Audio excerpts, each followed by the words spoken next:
دوی تشرینا دوێ ڕۆژە جیهانیە دومایکئینانە ڕەڤاندنە ڕۆژنامەوانە و پاراستنە ژیانە وانە لێ ئەڤ ڕۆژەل دەڤ ڕۆژنامەوانên دهۆک ڕۆژێکە زۆر ئاساییە ji ber ku wekû ew dibêjin tirsandin û girtina rojnamevanan li vê deverê ye berdewam e. Beyar êk ji wan rojnamevanan li dihok li ser karê rojnamevaniyê çendîn cara hatiye qutan û girtin e. دما خو پیشاندن کاد باکرنیا جی کس خل حوالاتیان دا خزم ما په خو تروا کربانه کارمه امرمال بکین کم کس هرش سرمت هاتا کرن و روزنامه بان گلک جارا ما هات نگرتن قطان اهانه کردن شکاندنا کامیران حتی دو ماهی جی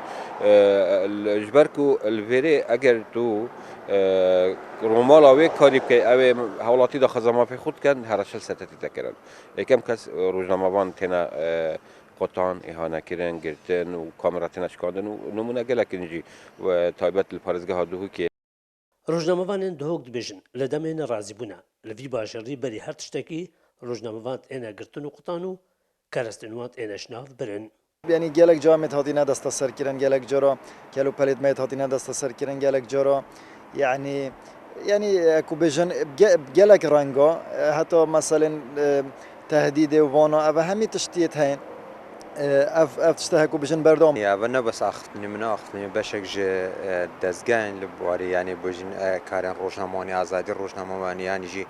beşek ji konsolxane û nûnerên wezaretên derve welatên biyanî yani ev amaje bi hindê dane ku li Herêma Kurdistanê û bi taybetî li parêzgeha Duhokê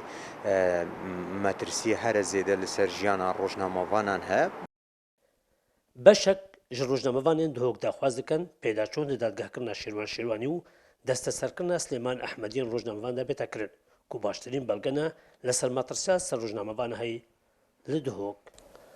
Sala 2023 ya ta niha jî beşek ji rojnamevanên vê Duhokê gef û metirsî serhene û taybet jî ew rojnamevanên nesereb îdara deverê vebit. Ev jî gotinên beşek ji rojnamevanên Duhokê ne. Şêrwan Xedir Kurd Sad News